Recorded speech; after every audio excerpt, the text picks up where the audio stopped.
High বন্ধুরা, শুভ সকাল। কেমন আছো সবাই? আশা করছি সকলে অনেক বেশি ভালো আছো। আমরা ওই মোটামুটি ভালো আছি, পুরো ভালো বলবো না, কারণ যখন ভালো থাকি তখন ভালো বলবো, না থাকলে বলবো না।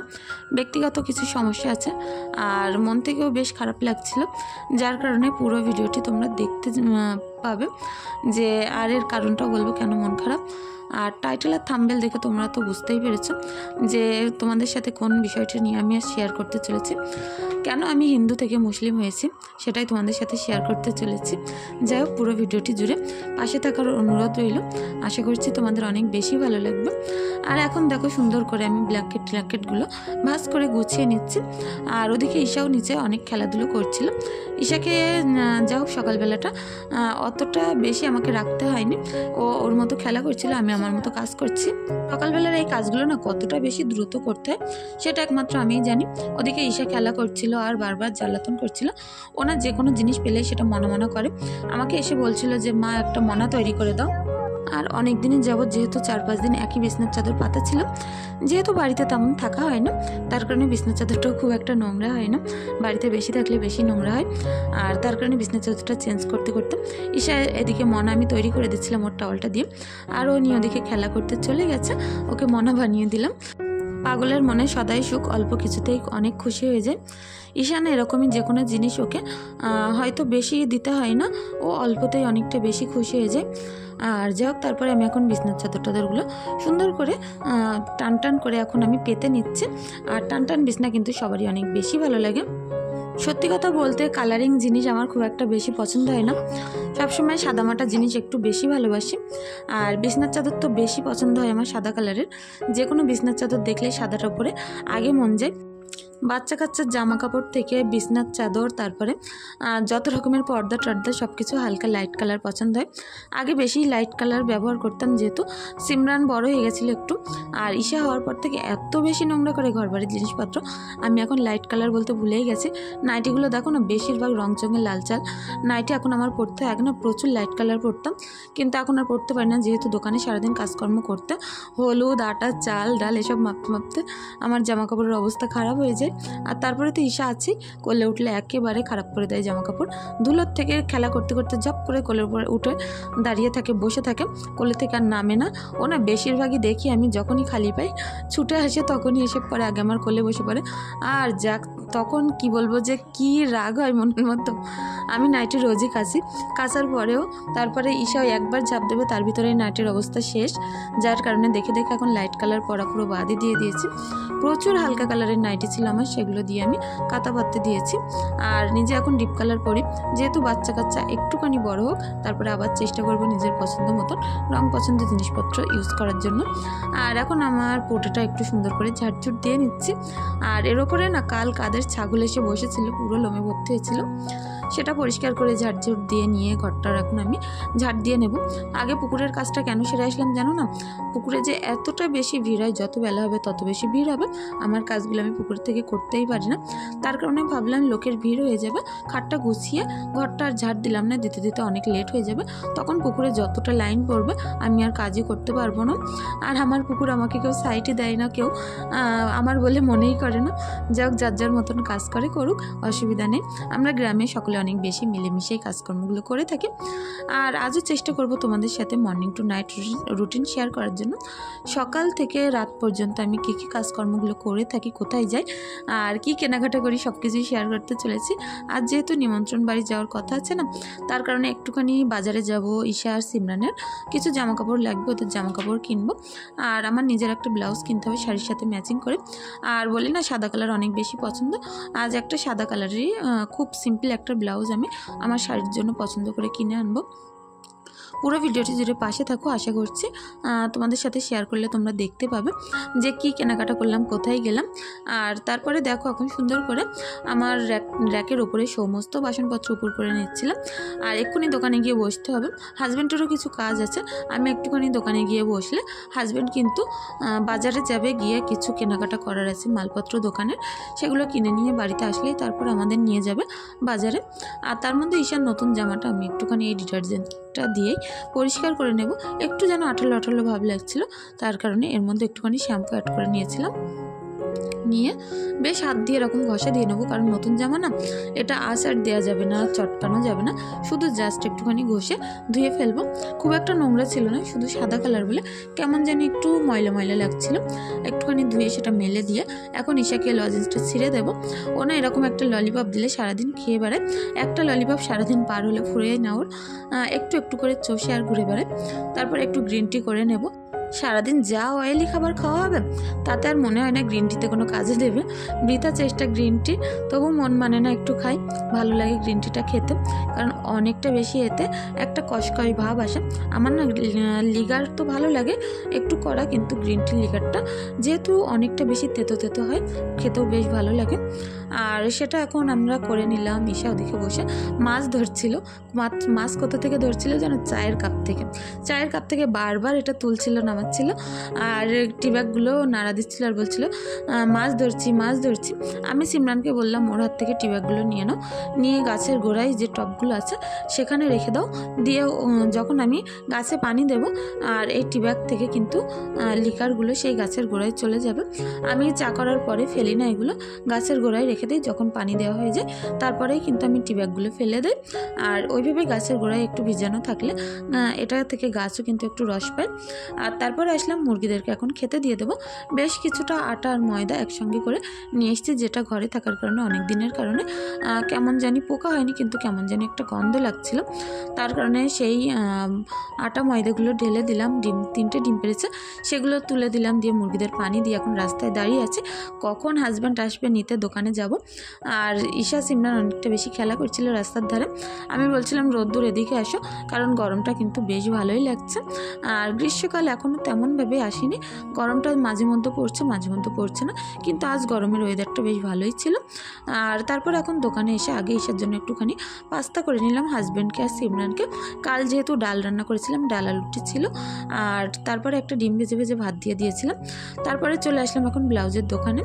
আর এই সাদা কালারের ব্লাউজ আমি নিয়েছি, যেটার হাতা পুরো লম্বা হাতা ছিল, আর পিঠের দিকতে 2টো ফিতে ছিল, অনেকটা বেশি এখন এই ব্লাউজগুলো চলছে, যার কারণে একটা ব্লাউজ নিলাম। এখন সিমরান আর ঈশার জামা কিনতে চলে এসেছি। আর এখান থেকে কি বলবো, এর ভিতরে ঢুকলে আমার মনে হয় যে বাচ্চা কাচ্চা যত রকম নতুন নতুন আইটেম আছে সব কিছু থেকে একটা একটা করে নিয়ে চলে যায়। আমার নিজের জামা কাপড় কিনতে খুব একটা তেমন ভালো লাগে না, কিন্তু সিমরান আর ঈশার জামা কাপড় বিশেষ করে ঈশারদের গায়ে যে এত দারুণ দারুণ জামা কাপড় এখানে পাওয়া যায়, ইচ্ছা হয় যে সবই নিয়ে নিয়ে চলে যায়। এই জামাটা আমি অনেক পছন্দ করেছিলাম, এটা না অনেক লাইট কালার ছিল আর খুব দারুণ একটা কালার ছিল। হাজব্যান্ডকে বললাম যে এই জামাটা নাও, হাজব্যান্ড ওটা নিয়ে দাঁড়িয়ে আছে, কনফিউজ হয়ে যাচ্ছিলাম কোন জামাটা নেব। তারপরে ওই অরেঞ্জ কালার আর সাদা কালারটাই নিয়েছিলাম, কারণ ঈশার ওরকম কিন্তু ক্যাঙ্গারু জামা অনেকগুলোই ছিল। তারপরে সিমরানের জামা আর প্যান্ট এখান থেকে চয়েস করে নিয়ে আমরা বাড়ির দিকে যাব। আর তারপরে ব্যাগটাগুলো নিয়ে, ব্যাগ নেইনি কারণ এখান থেকে ব্যাগ নিতে গেলে আবার 5 টাকা 10 টাকা দিতে হবে, ব্যাগ বাড়ি অনেকগুলোই আছে আর গাড়িতেও ছিল, যার কারণে ব্যাগ নেইনি। তারপরে নিমন্ত্রণ বাড়ি থেকে খেয়ে দিয়ে বাড়িতেও চলে আসলাম। আর নিমন্ত্রণ বাড়িতে কী কী খেয়েছি সেটা যদি দেখতে চাও আমার শর্ট ভিডিও দেখে নাও, তাহলে দেখতে পাবে নিমন্ত্রণ বাড়িতে গিয়ে কী কী খেয়েছিলাম। আর এখন দেখো কার কার বিয়ে বাড়ি থেকে আসার পরে খাটের অবস্থা এমন হয়, আমার কিন্তু খাটের অবস্থা ঠিক এরকম অবস্থায় হয়ে যায়। অনেকটা বেশি কষ্ট হচ্ছিল, তারপরেও করার কিছু ছিল না। মাঝ রাস্তায় গাড়িও খারাপ হয়ে গেছিলো, হাজব্যান্ড গেছিলো গাড়ি ঠিক করতে, আর সেখান থেকে কোনো রকম গাড়ি ঘোড়া পাইনি। আর ঈশাকে নিয়ে হাঁটতে হাঁটতে সিমরানকে কিছুটা ব্যাগ দিয়েছিলাম হাতে, আর আমি কিছুটা নিয়ে হাঁটতে হাঁটতেই আজ বাড়িতে চলে এসেছি। পা যন্ত্রণায় ফেটে যাচ্ছিলো, তারপরেও করার কিছু ছিল না। আর যা হোক, মূল প্রশ্নে আসছে যেটা আমার টাইটেল থাম্বনেলে আছে, যে কেন আমি হিন্দু থেকে মুসলিম হলাম, আমি কি করে। আর আমি কথা বলি হিন্দু ধর্মের মানুষেরই মতন, কোনো ধর্মই ছোট নয়, সব ধর্মই আমি তো মনে করি সকল পরিমাণে সম্মান দেওয়া উচিত। একজন আমাকে কমেন্ট করেছো যে আমি কেন হিন্দু থেকে মুসলিম হলাম, আগে আমি হিন্দু ছিলাম আর এখন কেন মুসলিম হলাম, আর কেন আমার কথাবার্তা হিন্দুদের মতো। আর আমি প্রথমেই বললাম না, কোনো জাতি, হিন্দু বলো মুসলিম বলো খ্রিস্টান বৌদ্ধ কেউ ছোট নয়, কিন্তু তারপরেও মানুষ কিছু কিছু মানুষ না ভিডিওগুলো দেখে আর বোঝে সব কিছুই, তারপরেও কমেন্ট করে যায় এত বাজে বাজে, সেটা বলার কথা নয়। আমি আগেও মুসলিম ছিলাম, এখনও মুসলিম আছি। আর তোমাদের অনেকেরই প্রশ্নের আমি উত্তর দিয়েছি যে আমি মুসলিম। আর অনেকে বলেছে তুমি নামাজ পড়ো কিনা, আমি সেটাও বলেছি যে আমি কখন কোন অক্তে এক অক্ত করে নামাজ আমি পড়ি, আর সেটাও আমি কিন্তু বলেছি আর তারপরেও কি বলবো যে কি ধারণায় সে যে বললো আমাকে যে কেন আমি আগে হিন্দু ছিলাম আর এখন হিন্দু থেকে মুসলিম হয়েছি আমি কেন। তোমাদের আমি কমেন্টটা নিশ্চয়ই জানাবো। স্নান করা কথাটা এটা কি হিন্দুদের কথা বলে না মুসলিমদের কথা বলে? আমি তো জানি না যে এটা হিন্দু ভাষায় বলে স্নান করা। আমি শুধু আমার কথার মধ্যে বলি যে স্নান করে এসেছি। গা ধোয়াকে লোকে স্নান বলে না, এটা কি হিন্দু ধর্মের ভিতরে পড়ে এই কথাটা? স্নান করার কথাটা কেন আমি বললাম তার সেটাই খারাপ লেগেছে যে হিন্দুদের মতো কেন আমি কথা বলি। আর অনেকে তো জলও বলে, জল তো বাংলা ভাষা, তাই বলে কি সে হিন্দু হয়ে যায়? আর কেউ যদি পানি বলে সে কি মুসলিম হয়ে যাবে? হিন্দু মুসলিম নিয়ে প্লিজ ভেদাভেদ করো না। আর সবার যার যার ধর্ম তার অনেক বেশি পছন্দের, সেটা নিয়ে আমি খুব বেশি কথা বাড়াতেও চাই না। আমি মুসলিম সেটাই তোমাদের আমি আজ জানালাম। আর তার সেই কমেন্টটা পড়ে আমার কি বলবো, আমি রাগ হবে কি হবে আমি বুঝতে পারছিলাম না। যাই হোক, কোনো কিছুতে খুব একটা বেশি রাগ না করাই ভালো। আর তোমরা যে আমার পাশে আছো, সাপোর্ট করো। সবাই খারাপ কমেন্ট করে না, এক আধজন আছো যে ভিডিও দেখে যাওয়ার পরে ডিসলাইক মেরে দিয়ে চলে যাও, কি খারাপ কমেন্ট করে চলে যাও। আর তারা কোন বোধ বুদ্ধিতে এগুলো করে আমি তো জানি না। যাই হোক ভাইয়া, তুমি যে কমেন্টটা করেছো তার উত্তর আমি দিয়েছি। আশা করছি তুমি বুঝতে পারছো যে আমি হিন্দু কি মুসলিম। আগে আমি হিন্দু ছিলাম আর এখন আমি মুসলিম হয়েছি, এটা পুরো বাজে কথা। আমি প্রথম থেকেই মুসলিম ছিলাম, মুসলিম ধর্মেই আছি। আর নিশ্চয়ই আমার ব্লগগুলো হিন্দু মুসলিম সবাই মিলে মিশেই কিন্তু দেখে, আর যার কারণে কিন্তু আমি একটু একটু করে এগিয়ে যেতে পেরেছি। প্লিজ এরকম ধরনের কমেন্ট করো না যাতে মানুষের মন থেকে খারাপ লাগে। ইউটিউবটা হলো এখানে আমার একটা কাজের জায়গা, যেখান থেকে আমি নিজের একটা পরিচিতি গড়ে তুলতে পারি। আর এখানে এসে ধর্ম বর্ণ নিয়ে টানাটানি না করাই ভালো। যে ধর্মে আছে সে ধর্মেই অনেক বেশি ভালো আছে, খুশি আছে। তার মাঝখানে এরকম ধরনের কমেন্ট কিভাবে চলে আসে আমি জানি না। আর তোমরা সারাদিনে আমার দেখতে পারো যে মাথায় ওড়না দিয়ে কাজকাম করি। এর আগেও আমি একটা শবে বরাতের ব্লগ আমি আপলোড করেছি। তারপরে কি বুঝে যে বললো যে আগে হিন্দু ছিলাম এখন আমি মুসলিম হয়েছি কী করে। আর তোমাদের আমি স্ক্রিনশটটা মেরে আমি দেখিয়েও দেবো যে সে কিভাবে আমাকে কথাটা বলেছে যে স্নান করাটা নাকি হিন্দু ভাষা, এটা মুসলিমরা নাকি বলতে পারে না। যাই হোক, তার কথা শুনে আমি খুব একটা রাগও করছি না, খুব একটা দুঃখও পাচ্ছি না। তুমি হয়তো বুঝতে পারোনি, কমেন্টই করেছো, তার উত্তরটা আমি দিয়ে দিলাম। আশা করছি বুঝতে পারবে যদি আমার ব্লগটি দেখে থাকো। আর তারপরে সকল কাজকর্মগুলো ঘরে আমি ও ঘরটা গুছিয়ে করে নিয়েছি। আর এ ঘরে এই শাড়িটা পরে যেহেতু দুপুরবেলা গেছিলাম, শাড়িটা কখন আমি ভাঁজ করে শোকেজে রেখে দেবো। যেই শাড়িটা খুলি না সেই আমি শোকেজে রাখি না, কারণ ঘামটাম বিভিন্ন রকম নোংরা এতে লেগে যেতে পারে। আর ঘামের জিনিস কিন্তু টপ করে শোকেজে না ঢুকানোই ভালো। তার কারণে এরকম মেলে রেখে দিই। একটুখানি শুকিয়ে গেলে কি একটুখানি হাওয়া বাতাস লাগার পরে এই জিনিসটা যখন শোকেজে রাখা হবে না, এর থেকে কোনো রকম দুর্গন্ধ বেরোবে না, কোনো রকম নষ্ট হওয়ার কোনো চান্স থাকবে না। আর তারপরে শাড়িটা আমি এখন ভাঁজ করে আরও যে সকল কাজকর্মগুলো আছে সেগুলোও শেয়ার করে নেব। কিছুটা জিনিসপত্র আলনা থেকে আমার হাজব্যান্ড টানাটানি করেছে। আমার হাজব্যান্ড যখনই আলনায় হাত দেয় আমার আলনার অবস্থা অনেক বেশি খারাপ হয়ে যায়, তার কারণে আলনাটা এক্ষুনি গুছিয়ে নেব। আর কি বলবো, ছোট বাচ্চা তো বাচ্চা, কিন্তু হাজব্যান্ড যেন আরও বেশি বাচ্চা, যে জামা কাপড় যেখানেই হাত দেয়, বালিশ কাতা যাই হাত দেয় না কেন ঘুরিয়ে এমন অবস্থা করে, বেশি কিছু বললে আবার আর এক রকম অবস্থা হয়ে যাবে।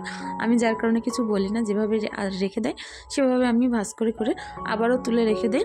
আর যাই হোক, তারপরে এখন আমি আলনাটা গুছিয়ে আরও যে সকল কাজকর্মগুলো আছে তোমাদের সাথে অবশ্যই শেয়ার করব। আর আজকের ব্লগটি দেখে তোমাদের যদি কিছু ভালো লেগে থাকে প্লিজ একটি লাইক একটি কমেন্ট করে দিয়ে যেও। আর যারা আমার চ্যানেলে নতুন বন্ধু আছো প্লিজ তাদের কাছে অনুরোধ রইল, আমার এই ভিডিওটি দেখার পরে তোমাদের যদি কিছু মন থেকে ভালো লেগে থাকে অবশ্যই চ্যানেলটি সাবস্ক্রাইব করো। আর তোমাদের মনে কি প্রশ্ন আছে অবশ্যই করো, আমি নিশ্চয়ই উত্তর দেবো আমার ব্লগের মাধ্যমে। আর সব কিছু হয়তো কমেন্টের মাধ্যমে উত্তর দেওয়া যায় না, যার কারণে আজকে আমার এই ভিডিওর ভিতরে কথাগুলো বলা। আর আশা করছি যার এই মনে ডাউটগুলো ছিল সে তার মন থেকে ডাউটগুলো উধাও হয়ে গেছে। আর আমার নিয়ে যদি তোমাদের সামান্য এরকম কিছু প্রশ্ন থাকে, কিছু জানার থাকে প্লিজ কমেন্ট করে জানিও, অবশ্যই আমি উত্তর দেবো তার। আর তারপরে আমার এই শাড়ির এই আলমারিটা একেবারে কি বলবো ঘুরিয়েছিল। সকালবেলা না কোন শাড়ি পরবো খুঁজেই পাচ্ছিলাম না, এটা না ওটা, ওটা না ওটা, তার কারণে বের করতে করতে এরকম ঘুরিয়ে গেছিলো। সেগুলো গুছিয়ে নিয়েছি। পরিষ্কার পরিচ্ছন্ন ঘর বাড়িতে থাকতে একটু বেশি ভালোবাসি। আর নোংরা অবস্থায় শুতে গেলে যেন গায়ের ভিতরে কেমন যেন লাগে, মনে হয় যেন কাজগুলো আগে শেষ করি যতই কষ্ট হোক। আর এতটা পরিমাণে বললাম না গাড়ি খারাপ হয়েছিল, হেঁটে হেঁটে এসেছিলাম, অনেক কষ্ট হচ্ছিল। আর আমার জমানো টাকাগুলো আমি এখন গুনে দেখছিলাম, যেহেতু আরও অনেকগুলো অন্নপ্রাশন বাড়িটারি নিমন্ত্রণ আছে, যে একটা শাড়ি আমি কিনতে পারবো কি, কিন্তু টাকাগুলোই কুলাবে না, যার কারণে রেখে দেবো।